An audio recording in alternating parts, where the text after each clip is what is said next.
नमस्कार, स्वागत है आपका न्यूज इंडिया पर और मैं हूं आपके साथ राकेश टंडन। आज हम 5 बड़ी खबरों का विश्लेषण करेंगे। पहली खबर में बात करेंगे देश की सबसे बड़ी पार्टी और अब सबसे बड़ा सवाल, कौन संभालेगा बीजेपी की कमान।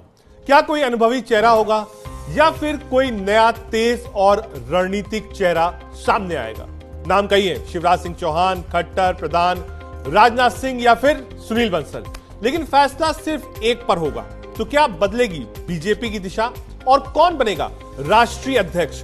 जवाब बहुत जल्द मिलेगा, लेकिन चर्चा अभी बाकी है। यह हमारी पहली खबर होगी। दूसरी खबर क्या होगी? दूसरी खबर में बात करेंगे कर्नाटक में सीएम कंट्रोवर्सी के बारे में। सियासत एक बार फिर गर्म है। मुख्यमंत्री सीतारमैया और deputy CM DK Shivakumar आमने सामने हैं। दिल्ली में राहुल गांधी से मुलाकात हुई है।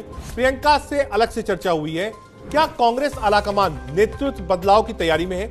ये लेकर सिर्फ प्रेशर पॉलिटिक्स चल रही है। कर्नाटक भवन बना है सियासी अखाड़ा और कांग्रेस के अंदर शुरू हुआ है तगड़ा खेल। तो क्या बदलेंगे मुख्यमंत्री या सिर्फ चेहरों से बदलेगा संतुलन?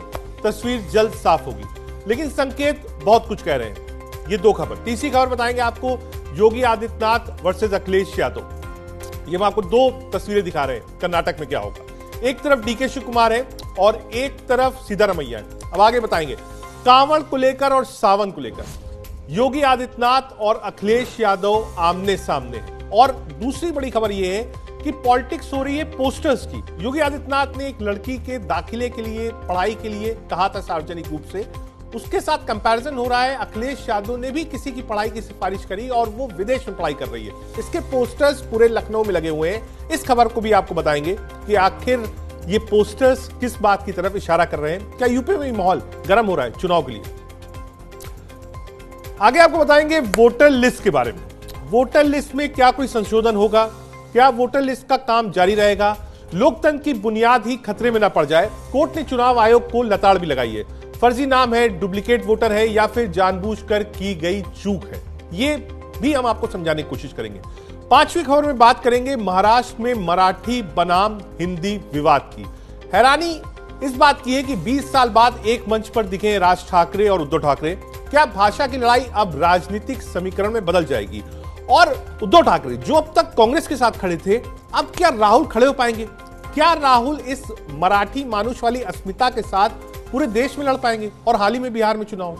ये 4-5 बड़ी खबरें होंगी, जिन खबरों का आपको सटीक विश्लेषण देंगे और साथ ही साथ इनसे जुड़े बड़े लोग भी हमारे साथ मौजूद होंगे। आगे बढ़ते हैं। पहली खबर, देश की सबसे बड़ी पार्टी और अब सबसे बड़ा सवाल यह है कि कौन बनेगा भारतीय जनता पार्टी का अगला अध्यक्ष।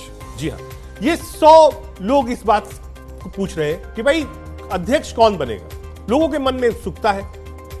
बीजेपी भी मंथन कर रही है, फीडबैक्स ले रही है कि भाई कौन बनेगा अध्यक्ष। अब सबसे बड़ा सवाल, कौन बनेगा बीजेपी का राष्ट्रीय अध्यक्ष? बीजेपी को मिलने वाला है नया राष्ट्रीय अध्यक्ष, वो चेहरा जो आने वाले सालों में ना सिर्फ संगठन को मजबूती देगा बल्कि पार्टी को मिशन 2029 तक लीड भी करेगा। जेपी नड्डा के कार्यकाल के बाद अब संगठन को चाहिए एक नया कप्तान और इस रेस में 5 दमदार नाम दौड़ में हैं। पहला नाम है मध्य प्रदेश के मधुभाषी लोकप्रिय नेता शिवराज सिंह चौहान। दूसरा नाम हरियाणा के पूर्व मुख्यमंत्री और संघ के करीबी चेहरा माने जाने वाले मनोहर लाल खट्टर। तीसरे नंबर पर केंद्र की राजनीति का जाना पहचाना नाम धर्मेंद्र प्रधान है, जो उड़ीसा से आते हैं और ओबीसी समुदाय का बड़ा चेहरा माने जाते हैं। चौथा नाम है संगठन के चाणक्य माने जाने वाले सुनील बंसल का, जो पर्दे के पीछे रहकर बड़े फैसले करवाने के लिए जाने जाते हैं। और आखिरी नाम अनुभवी, कद्दावर और पुराने नेताओं में शुमार राजनाथ सिंह का भी है, जो कभी खुद भी पार्टी अध्यक्ष रह चुके हैं। दिलचस्प बात यह है कि इन 5 में से कई नेता ओबीसी समुदाय से आते हैं। सवाल यह है, क्या बीजेपी एक बार फिर ओबीसी कार्ड खेलना चाहती है? क्या उसको लगता है कि ओबीसी कार्ड खेलने से बीजेपी के वोट बैंक में इजाफा होगा या अनुभवी चेहरों में से किसी को संगठन की बागडोर सौंप सकती है? क्या कोई सरप्राइज नाम सामने आएगा या होगा वही जो संघ चाहता है? आगे बढ़ते हैं। अब आपको बताते हैं शिवराज सिंह चौहान, पॉजिटिव्स और नेगेटिव्स क्या है। आपको बताते हैं शिवराज सिंह चौहान क्यों बन सकते हैं बीजेपी के राष्ट्रीय अध्यक्ष। सियासत की गलियों में यह चर्चा अब तेज हो रही है और इसके पीछे कई ठोस वजह भी है। 3 बार के मुख्यमंत्री, जनता के बीच मामा के नाम से मशहूर, एक ऐसा चेहरा जो सॉफ्ट स्पोकन है लेकिन ग्राउंड पर जबरदस्त पकड़ रखते हैं। ओबीसी समुदाय से आते हैं, जो 2024 के बाद बीजेपी की राजनीति में सबसे बड़ा वर्ग बनकर उभरा है। मतलब सोशल इंजीनियरिंग में फिट, संगठन के हिसाब से बिल्कुल सही पैकेज। शिवराज सिंह चौहान वो नेता हैं जो टकराव नहीं, तालमेल की राजनीति करते हैं। केंद्रीय नेतृत्व, संघ और कार्यकर्ताओं सभी से उनके रिश्ते बहुत अच्छे माने जाते हैं। और सबसे बड़ी बात, उनके पास अनुभव है, प्रदर्शन है और संतुलन है। जब मोदी युग में बीजेपी नए चेहरे की तलाश कर रही है तो जनता से जुड़ा और संगठन में रमा हो, सभी गुटों को साथ सके, तो शिवराज एक नेचुरल चॉइस की तरह सामने आते हैं। सूत्र बताते हैं कि पार्टी को ऐसा अध्यक्ष की जरूरत है जो 2029 की रणनीति तैयार करे, लेकिन 2024 के बाद की सियासी चुनौतियों को भी संभाल सके। और शिवराज इस रोल में फिट बैठते हैं। ना बहुत आक्रामक, ना बहुत पीछे, बल्कि बिल्कुल बैलेंस नेता है। अब आपको बताते हैं चौहान क्यों नहीं बन सकते हैं राष्ट्रीय अध्यक्ष। निगेटिव्स क्या है? 3 बार के मुख्यमंत्री हैं, जनता के दिलों में मामा है, लेकिन पार्टी के पावर प्लान में शायद अब वो मुख्य खिलाड़ी नहीं रहे। सवाल उठता है क्यों? सबसे पहली बात, शिवराज की पॉलिटिक्स मैसेजिंग से ज्यादा मैदानी रही है। वो जन नेता है, लेकिन संगठन के लिहाज से कभी हार्डकोर संगठन शख्सियत नहीं माने गए।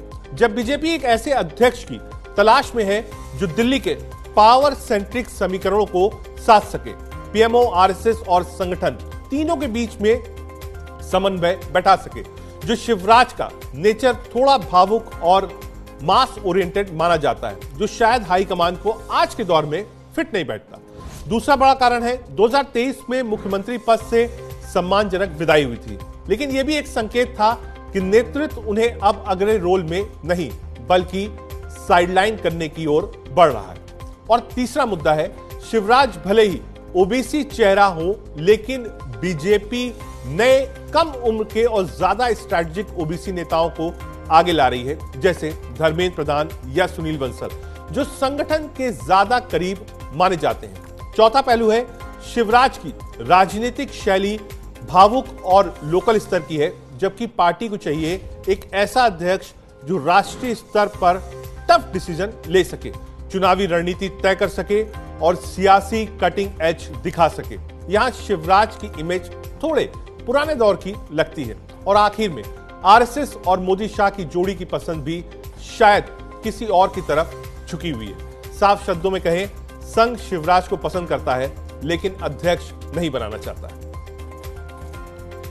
हमारे साथ कुछ खास मेहमान भी होंगे, हम उनके पास चलेंगे। हम सीधे चलते हैं, हमारे editor in chief Arvind Chaturvedi ji जुड़े। अरविंद जी, 3 4 5 नाम है जिस पर हम चर्चा कर रहे हैं, और मुझे लगता है बीजेपी के लिए भी 14 के बाद का सबसे बड़ा डिसीजन होगा कि अब अध्यक्ष कौन बने।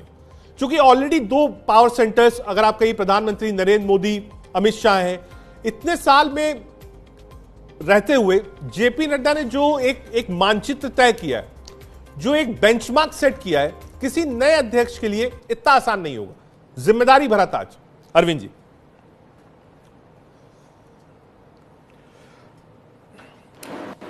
लेकिन देखिए, इसमें आपको ये समझना होगा कि इसमें जो है पूरा देश इस बात की बाट जो रहा है कि कौन नया राष्ट्रीय अध्यक्ष बनने जा रहा है। ढेर सारे कई नाम चल रहे हैं, मंथन चल रहा है, चर्चा चल रही है, लेकिन हमें सबसे पहले इस बात को समझना होगा कि आखिर आरएसएस क्या चाहता है, उनके मन में क्या विचार चल रहा है। आपने देखा होगा कि इसके पहले जो लोकसभा का चुनाव हुआ है, उसमें जो रिजल्ट्स आए हैं, उसके बाद बहुत सारी बातें नई शुरू हो गई। आपने देखा कि लोकसभा में उत्तर प्रदेश में जो है जिस तरीके से सीटें आनी चाहिए उस तरीके से सीटें आई नहीं है। यहाँ पे मैं ये कहना चाहता हूं कि जब कोई बच्चा बहुत अच्छा प्रदर्शन करता है, अच्छे नंबर लेके आता है, तब उसका अभिभावक उससे नहीं पूछता है कि तुम क्या कर रहे हो, कैसे कर रहे हो, तुमने ये जो चीजें हासिल की हैं वो कैसे हासिल की हैं। लेकिन जब नंबर खराब आने लगते हैं तब अभिभावक के कान खड़े होते हैं और फिर वो इस बात को जानने की कोशिश करने लगता है कि आखिर हमारा जो बच्चा है, हमारा जो बेटा है या हमारी जो बेटी है, उसके नंबर कैसे कम आ रहे हैं। आरएसएस ने इस बार ऐसा ही किया है और इस बार आरएसएस की भूमिका बेहद अहम रहेगी राष्ट्रीय अध्यक्ष के चुनाव में। अब हम लोग बारी बारी से बात कर लेते हैं कि आखिर कौन ऐसे लोग हैं जिनकी इस समय चर्चा चल रही है और इसमें जो फाइनल डिसीजन होगा उसमें आरएसएस की अहम भूमिका होगी। ये मैंने बड़ा स्पष्ट कर दिया, इससे इनकार नहीं किया जा सकता है। मैं आपको बता दूं कि जैसे आपने ओबीसी की बात की कि ओबीसी में 3 नामों की चर्चा चल रही है, शिवराज सिंह चौहान, भूपेंद्र यादव और धर्मेंद्र प्रधान। तीनों की अपनी अलग अलग विशेषताएं हैं और मैं आपको बता दूं कि धर्मेंद्र प्रधान और भूपेंद्र यादव ये दोनों लोग अमित शाह के बेहद चहेते हैं, बेहद खास हैं। शिवराज सिंह चौहान के बारे में आपने विस्तार से बताया कि उनको लोग मामा के नाम से जानते हैं। मध्य प्रदेश में एक अच्छी खासी लंबी राजनीति उन्होंने की है, भारतीय जनता युवा मोर्चा के राष्ट्रीय अध्यक्ष रहे हैं और उनकी छवि जो है जनता में अच्छी है, संघ में भी उनकी बेहतर पैठ है। शिवराज सिंह चौहान एक उपयुक्त, एक अच्छे विकल्प के तौर पे हो सकते हैं। लेकिन आप अगर धर्मेंद्र प्रधान के नाम की चर्चा करें, धर्मेंद्र प्रधान इस समय भारत सरकार में मंत्री हैं, केंद्र में मंत्री हैं, कई बड़ी जिम्मेदारियां कई बार वो इम्तिहान दे चुके हैं और उस पर खरे उतर चुके हैं। मुझे याद है जब उत्तर प्रदेश में लोकसभा और विधानसभा के चुनाव हो रहे थे, उसमें धर्मेंद्र प्रधान की बड़ी अहम भूमिका थी। भूपेंद्र यादव भी अमित शाह के बेहद करीबी हैं, बेहद खास हैं। लेकिन मैं आपको बता दूं कि भूपेंद्र यादव के भी बहुत, इसके पहले आपने देखा कि मध्य प्रदेश के वो प्रभारी थे अश्विनी वैष्णव के साथ और मध्य प्रदेश में एक शानदार प्रदर्शन भारतीय जनता पार्टी ने किया। और मैं समझता हूं कि ये बात सभी लोग जानते हैं, ओबीसी चेहरे के तौर पे भूपेंद्र यादव हैं। और अभी मैं आपको अंदर की बात बताऊं कि अभी संघ ने यादवों को पार्टी के साथ जोड़ने के लिए आने वाले समय में एक अभियान, एक बड़ा अभियान चलाने का फैसला किया है। तो भूपेंद्र यादव भी एक ऐसा नाम है जो बेहद संजीदा है और पार्टी के लिए भी बहुत महत्वपूर्ण है। अभी जी ये हमें जानना और समझना होगा। मैं एक चीज और समझना चाहता हूं आपने, क्योंकि आगे विस्तार से मैं बिल्कुल बहुत सारे लोग हैं जिनके नाम की चर्चा करनी बाकी होगी। ठीक है, हाँ मैं आऊंगा। मैं एक सवाल है और लोग भी, क्योंकि ये खबर जो है ये आपने ही ब्रेक करी आज और ये जो नाम है ये भी नाम आपके ही थे क्योंकि आपकी ही खबर थी, एक्सक्लूसिव जानकारी। क्या इसमें किसी युवा या किसी महिला का कोई चांस नहीं है? क्योंकि आप देखिए जो भी नाम है वो सब फर्स्ट लाइन ऑफ लीडरशिप है, इसमें सेकंड लाइन ऑफ लीडरशिप कोई नहीं है, फर्स्ट लाइन ऑफ लीडरशिप है जो 25 से 29 और आगे यानी अगले 4 साल का टारगेट है। क्या कोई महिला या फिर कोई युवा या सेकंड लाइन ऑफ लीडरशिप को डेवलप करने की कोई बात नहीं है?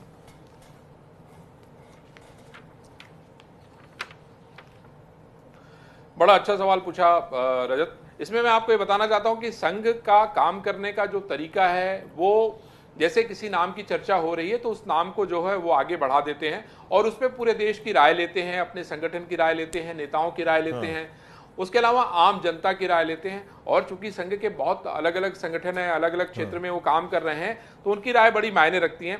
महिलाओं में 3 लोगों के नाम की चर्चा जो है वो चल रही थी और वो गंभीर चर्चा थी। उसमें पहला जो नाम था वो निर्मला सीतारमण का था। इसमें भारत सरकार में बड़े पद पे हैं, केंद्रीय मंत्री हैं और उनकी विश्वसनीयता पे कोई सवाल नहीं है, मोदी की बेहद करीबी हैं और आपने देखा कि किस तरीके से उनको जो है अपग्रेड किया गया है। हाल के वर्षों में मैंने इसको देखा। मुझे याद है कि निर्मला सीतारमण जब स्पोक्स पर्सन हुआ करती थी, दिल्ली के चुनाव की बहुत सारी जिम्मेदारियां उनको मिली हुई थी, उस दौरान भी हमने उनको देखा था। अब हम उनको भारत सरकार के मंत्री के तौर पे भी देख रहे हैं। डी पुंडेश्वरी जो है आंध्र प्रदेश की बड़ी नेता हैं, दक्षिण भारत से आती हैं, उनके नाम की भी चर्चा चल रही है। और वनश्री श्रीनिवासन एक और नाम है जो कि दक्षिण भारत से आता है, उनके नाम की भी चर्चा हो रही है। क्योंकि दक्षिण भारत की चर्चा मैं इसलिए कर रहा हूं रजत की क्योंकि आने वाले समय में वहां पर चुनाव होने वाले हैं, खासतौर पे तमिलनाडु बेहद अहम है। और आपने देखा कि किस तरीके से 2023 में जब महिला आरक्षण बिल की बात हो रही थी, उसके बाद महिलाओं को मोदी ज्यादा से ज्यादा जो है अधिकार देना, उनको पद देने के पक्ष में है। तो इसको आप आसानी से खारिज नहीं कर सकते। इन जिन महिलाओं का मैंने नाम लिया है वो सशक्त हैं। एक सवाल और अरविंद जी, मेरा एक सवाल और है, इसमें एक नाम आपने जो दिया है, अलग पहचान है, एक नाम जो दिया है वो बहुत सरप्राइजिंग नाम है और मुझे लगता है दर्शकों को जो ये खबर देख रहे होंगे उनको भी सरप्राइज लगेगा। वो नाम है राजनाथ सिंह का। आपने राजनाथ सिंह का नाम क्यों लिया? वो पहले अध्यक्ष रह चुके हैं, मुख्यमंत्री रह चुके हैं, आज उनकी बर्थडे भी है, 75 साल के भी हो रहे हैं। तो मेरा यही सवाल है कि राजनाथ सिंह का नाम क्यों?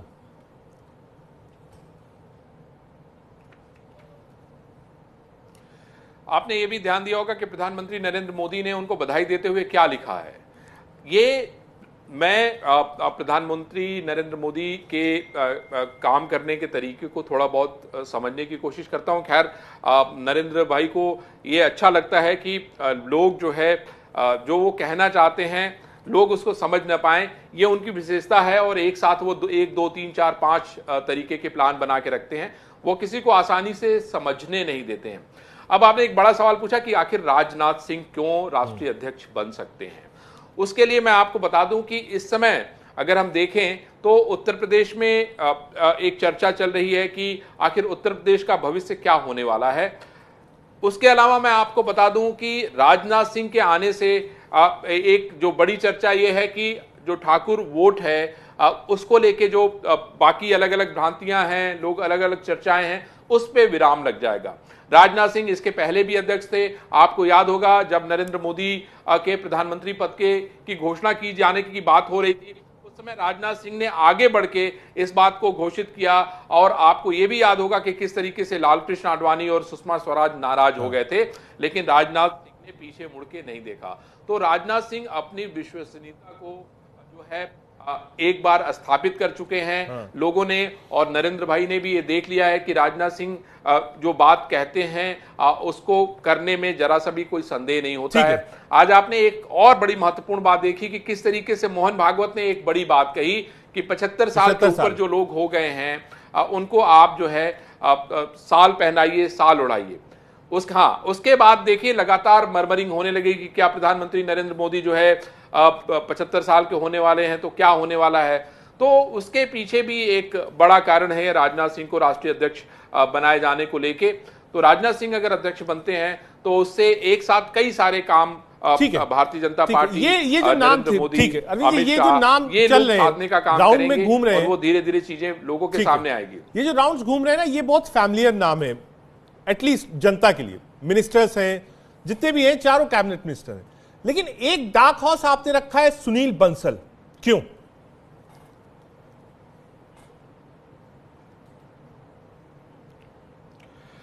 देखिए, सुनील बंसल के बारे में मैं इतना कहना चाहता हूं कि सुनील बंसल जो है बहुत चर्चा में नहीं रहते हैं। उनके काम करने का जो तरीका होता है बहुत जमीनी होता है और खुद भी वो चर्चा से बचते हैं। सार्वजनिक जगहों में बहुत जाने से परहेज करते हैं। और सुनील बंसल की जो सबसे बड़ी विशेषता है, जो हमने बहुत करीब से देखा है, वो ये है कि वो काम को डिलीवर करके, काम को पूरा करके जो है लोगों के सामने लाने का काम करते हैं। उत्तर प्रदेश इसका सबसे बड़ा उदाहरण रहा है। उत्तर प्रदेश में जिस तरीके से अमित शाह ने पूरा रोड मैप तय किया और सुनील बंसल ने उसको जाके जमीन पे, धरातल पे जो है लागू करने का काम किया, लोगों को इतनी सीटें जीत के दिला दी जो आज तक इसके पहले तो मैंने नहीं देखा था। और एक बार नहीं, एक बार, 2 बार, 3 बार, ये अपने आप में असाधारण काम है। और आपने देखा कि इसके बाद क्या हुआ। 2022 का जो चुनाव था, उसके बाद फिर 2025 का जो चुनाव था, लोकसभा का जो चुनाव था, वो आपने देखा कि कितना बड़ा फर्क था सुनील बंसल के काम में और बाकी दूसरों के काम में। हम आसानी से इस फर्क को देख सकते हैं। और सबसे जो बड़ी बात है, मैं वो आपको ये बताना चाहता हूं कि सुनील बंसल चर्चा में नहीं रहना चाहते हैं। उनको जिम्मेदारी मिले ना मिले, लेकिन सुनील बंसल अपना काम करना जानते हैं। ठीक है, बहुत शुक्रिया अरविंद जी हमसे जुड़ने के लिए और तमाम एक्सक्लूसिव जानकारी शेयर करने के लिए। आगे बढ़ते हैं, अब सीधे आपको दिल्ली से ले चलते हैं कर्नाटक। जी हां, कर्नाटक की राजनीति में एक बार फिर हलचल तेज हो गई है। मुख्यमंत्री सिद्धारमैया और डीके शिव कुमार दिल्ली में हैं। दोनों ही लोगों में आपस में भिड़ंत है। कहा यह जा रहा था कि शायद 2.5 साल का फॉर्मूला तय हुआ है, लेकिन अब तक ऐसा कोई फैसला नहीं हुआ है। एक तरफ डीके शिव कुमार खड़े हैं, डीके शिव कुमार कह रहे हैं साहब कुर्सी हमको चाहिए, लेकिन पोस्टिंग कुछ और कर रहे हैं। दूसरी तरफ सिद्धारमैया खड़े हैं, सिद्धारमैया कह रहे हैं साहब ऐसी कोई बात नहीं हुई थी, ओबीसी लीडर मैं हूं, मेरे पास सारी सीटें हैं, मेरे पास एमएलए का दम है। अब ये लड़ाई सीधे बैंगलोर से उठकर दिल्ली आ जाती है। दिल्ली में मुलाकातों का दौर चलता है, पोस्टिंग दोनों तरफ से एक होती है। सिद्धारमैया कहते हैं कि साहब डीके शिव कुमार ने कहा है कि सीएम की कुर्सी खाली नहीं है, यानी वो कह रहे हैं कि डीके ही कह रहे हैं कि साहब मैं ही सीएम बना रहूंगा। अब ये गेंद आ गई है सीधे दिल्ली की कोठरी में। अब दिल्ली में कांग्रेस को यह तय करना है कि सीएम क्या बदला जाएगा या फिर थोड़ी सी सर्जरी होगी, एक माइनर सर्जरी होगी दूसरा विवाद यह भी है कि कर्नाटक के अंदर जो अध्यक्ष है वो खुद डीके शिवकुमार है। अब तक उन्होंने पोस्ट छोड़ी नहीं थी। एक दो मंत्री ऐसे भी हैं जिन पर भ्रष्टाचार का आरोप लगा है, क्या उनको हटाया जाएगा? एंटी इनकम्बेंसी को देखते हुए क्या एक कटिंग भी करी जाएगी वहां पर? ये सारी चीज सामने, दो चीज आपको दिखा रहे हैं। कर्नाटक में सीएम कंट्रोवर्सी है और कुर्सी की लड़ाई, ये लड़ाई दिल्ली तक आ गई है। दरअसल जब कर्नाटक में हवा नहीं थी उस वक्त डीके शिवकुमार को अध्यक्ष बनाया गया था। डीके ने पूरे कर्नाटक का दौरा किया था और इस बार पहली बार ऐसा हुआ था कि डीके शिवकुमार जो वोकालिंगा कम्युनिटी से आते हैं, सबसे अधिकतर वोकालिंगा वोट जो थे वो डीके शिवकुमार को मिले थे। ये वोट जो है वो सीधे देवगौड़ा के साथ थे, लेकिन वहां से खींचकर वोकालिंगा वोट्स को डीके कांग्रेस के पास लाए थे, जिसने सरकार बनाने में मदद करी थी। लेकिन उस वक्त ये तय हुआ था, जो सूत्र बताते हैं कि ये 2.5 साल का फॉर्मूला होगा, जो 2.5 साल पूरा हो रहा है। एक बार सुनिए। Given any appointment to me, I sought an appointment to meet Rahul Gandhi ji today.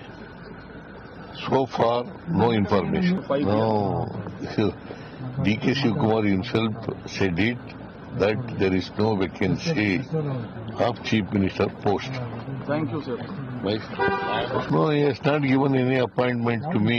I sought an appointment to meet Rahul Gandhi ji today. So far, no information. No, DK Shivakumar himself said it that there is no vacancy of Chief Minister post. Thank you, sir. No, he has not given any appointment to me.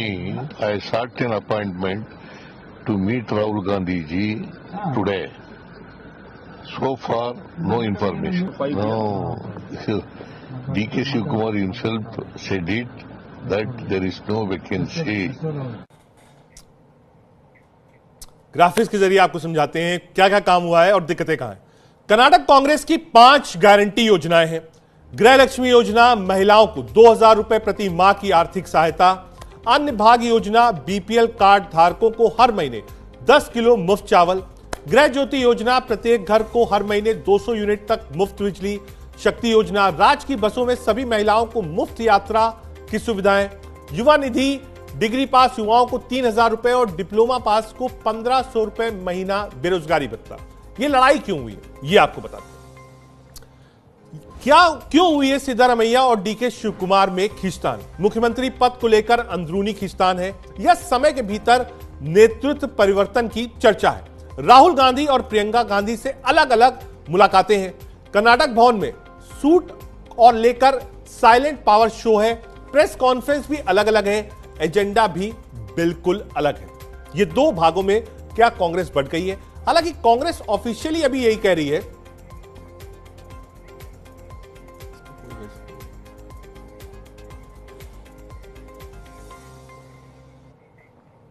एक छोटा सा break लेंगे, उसके बाद आपको बताएंगे कि महाराष्ट्र की सियासत कहां चल रही है। साथ ही साथ बताएंगे आज सुप्रीम कोर्ट ने सर पर क्या ज्ञान दिया।